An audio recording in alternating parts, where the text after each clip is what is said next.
We're here at the Shire in North London to test out PXG's latest range of golf clubs.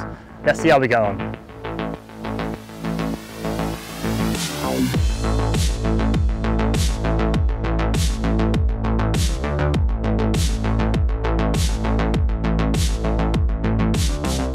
So we're here with Matt from PXG.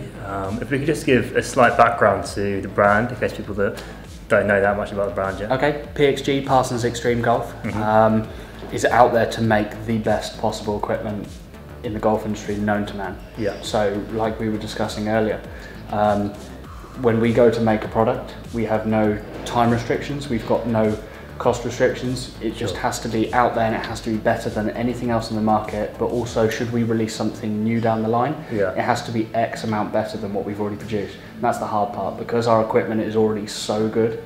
How do we then better that? And that's why we've got kind of the top guys in the industry working for us to produce those products. I mean, we're talking about Bob Parsons quickly and his kind of background in the Marines. That's quite interesting too. Absolutely. So Bob comes from an amazing background, and if you've got time just to spend kind of a few minutes looking over his background, it's fantastic. So Bob is a very inspirational man, but also very good at what he does. A few years ago, Bob spent almost over $350,000 on golf equipment. So should a new shaft come out, he'd have that shaft put in. A new head comes out, he needs to try it. He needs to try it in this specification. The way he started playing around with ideas, and then one day on the golf course meets Mike Nicolette, the head designer for Ping back then, and starts throwing around ideas. And then kind of down the line, he goes to Nico. Let's make a golf brand. Let's make something that is better than anything out there. And he says, okay, I want to make a club that looks like a blade, but is forgiving as anything out there. I want it more forgiving than anything out there. And Nico's like, you do realise they're complete opposites. And he's like, that's not my problem, brother, that's yours. So he has to go away and find a way to do this, but then it has to be the softest, most incredible feeling club out there, while looking sexier than anything out there. So that's where we came with our 0311 iron.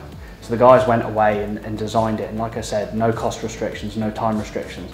They just went out there to make the best possible iron that they could, and that goes over our whole brand, whether it's from wedges to putters to drivers to irons. Everything we do is the best it can possibly be. I mean, we're talking about the shafts. You're saying, there's hundreds of options people can go for. Absolutely. So when I pull up to an event, and like I did with yourself, I have over 350 shafts.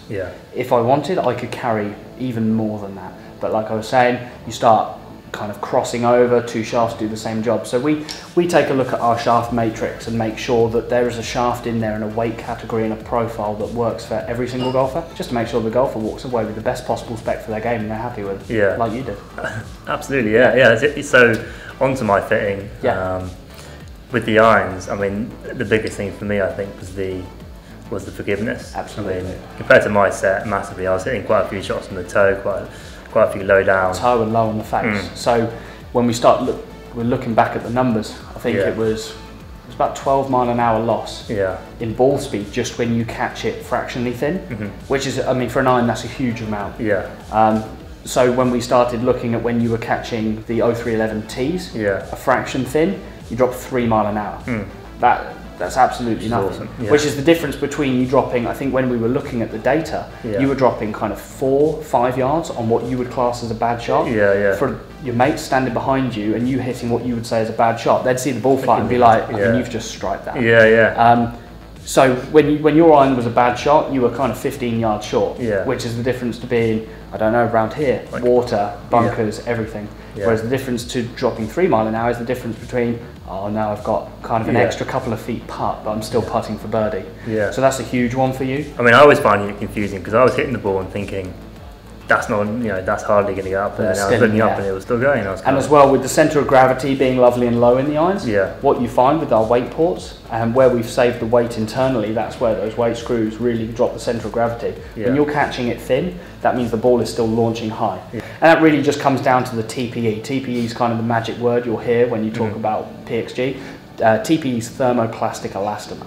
So that thermoplastic elastomer is the substance put behind the face of our product. So we have the thinnest face possible to put on that iron there. If that didn't have this TPE put behind it, that would collapse. So if you can imagine you're swinging at 90 mile an hour and the ball is compressing against that face and the face is compressing against that, that's where you get that lovely feel. And also, especially running right down to the base of the club, you catch it thin, you still can't keep ball speed. But from a fitting point of view, it's great to be able to have a club that you can do anything with.